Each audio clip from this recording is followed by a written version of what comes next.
भारत के हृदय में घने जंगलों और ऊंचे पहाड़ों से घिरा हुआ था एक गांव देवपुर। यह एक शांत गांव था जहां मिट्टी की दीवारों और फूस की छतों वाले घर संकरे कच्चे रास्तों के किनारे खड़े थे। लेकिन इस शांत सहज दिखने वाले गांव की सतह के नीचे कुछ गहरा और अस्थिर छिपा हुआ था। देवपुर अपनी डरावनी कहानियों के लिए बदनाम था। आत्माओं की कहानियां जो अपने समय के बाद भी यहां भटकती रहीं, कहानियां जो तेल के दियों की टिमटिमाती रोशनी में फुसफुसाहट में सुनाई जाती थीं। गांव के बाहर जंगल की सीमा पर एक जीर्ण शीर्ण मंदिर था जो बहुत पहले त्याग दिया गया था। यह मंदिर काली मां को समर्पित था और कहा जाता था कि इसमें एक दुष्ट आत्मा वास करती है जो अपने नींद में खलल डालने वालों पर कहर ढा देती है। लेकिन सबसे भयानक कहानी थी उन गांव वालों की जो हिम्मत करके मंदिर में दाखिल हुए थे और फिर कभी लौटे ही नहीं। उनकी किस्मत की फुसफुसाहटें गांव भर में गूंजती रहीं और हर दिल में डर बैठा चुकी थी। एक शाम जब सूरज ढल रहा था और चारों ओर नारंगी बैंगनी रंग की चादर बिछ गई थी, दिल्ली से 4 कॉलेज के छात्र देवपुर पहुंचे। वे रोमांच के लिए आए थे और मंदिर की कहानियों ने उन्हें यहां खींच लाया था। अर्जुन, जो समूह का अगुवा था, अनजाने रहस्यों के लिए जिज्ञासु था।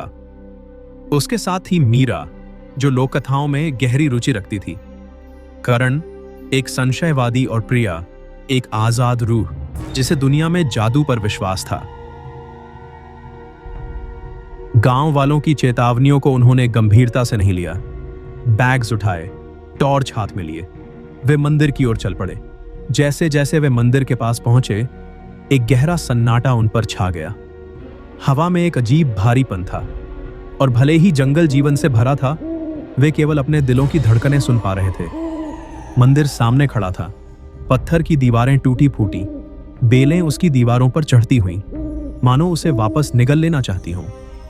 यही है वो जगह, अर्जुन ने धीरे से कहा। उत्साह उसके चेहरे पर साफ था। बाकी सबने एक दूसरे को डरी हुई नजरों से देखा, लेकिन कोई पीछे नहीं हटा। मंदिर के अंदर हवा बासी थी। टॉर्च की रोशनी में धूल के कण तैर रहे थे और सड़न की बदबू हवा में भरी थी। सामने एक विशाल काली मां की मूर्ति थी, सुंदर और भयावह, दोनों साथ में। करण ने घबराहट छिपाने के लिए मजाक किया, यहीं से भूत निकलते हैं क्या? लेकिन उसकी आंखों में डर झलक रहा था। वे मंदिर में और गहराई तक चले गए। मीरा कार्विंग्स की ड्राइंग बना रही थी जो उसे मंत्रमुग्ध कर रही थी। समय बीत गया, सूरज ढल गया और अंधेरा केवल टॉर्च की रोशनी से टूटा। तभी एक अजीब गूंजती हुई फुसफुसाहट गूंजी, जैसे कोई चारों ओर से बोल रहा हो। यह क्या था? प्रिया ने कांपती आवाज में पूछा।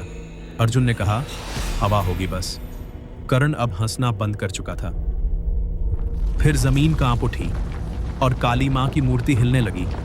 सब डर के मारे पीछे हटे। फुसफुसाहटें अब भयंकर गुर्राहटों में बदल चुकी थीं और एक साया धीरे धीरे सामने आने लगा, धुंधला लेकिन भयानक। वह किसी कोने में छिपा खड़ा था, नजरें गड़ाकर देख रहा था।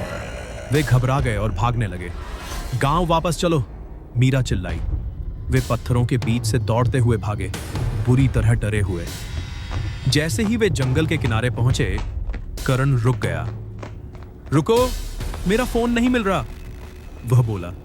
बाकी सब डर से पागल हो चुके थे। हम वापस नहीं जा सकते, प्रिया चिल्लाई। लेकिन करण पहले ही वापस मुड़ चुका था। पागल हो गए हो क्या? अर्जुन ने चिल्लाया, पर कर्ण उसे अनसुनाकर मंदिर की तरफ लौट गया। तीनों वहीं जंगल के किनारे रुक गए, डरे हुए। समय बीतता गया और फिर जंगल से एक चीख गूंजी। करण की अचानक चुप्पी छा गई। वे डर के मारे कांपते हुए मंदिर की तरफ भागे। मंदिर के अंदर की हवा अब और भारी थी, जैसे किसी आत्मा ने उसे पूरी तरह घेर लिया हो। परछाइयां नाच रही थीं और फुसफुसाहटें अब गुस्से से भर चुकी थीं। वे करण को पुकारते रहे, लेकिन सब कुछ शांत था।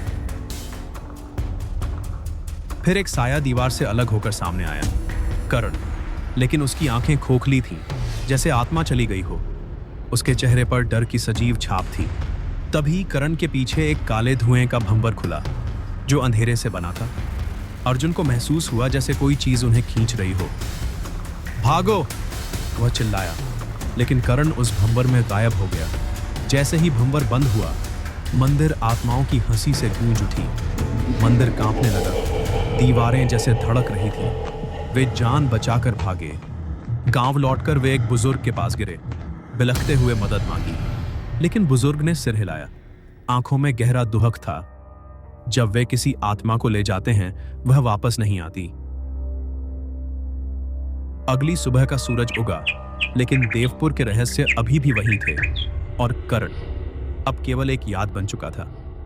देवपुर, यह गांव कभी अपने रहस्यों से मुक्त नहीं होगा, और जो भी उसकी सच्चाई तलाशने आएगा, वह कभी भी बिना कीमत चुकाए नहीं लौटेगा।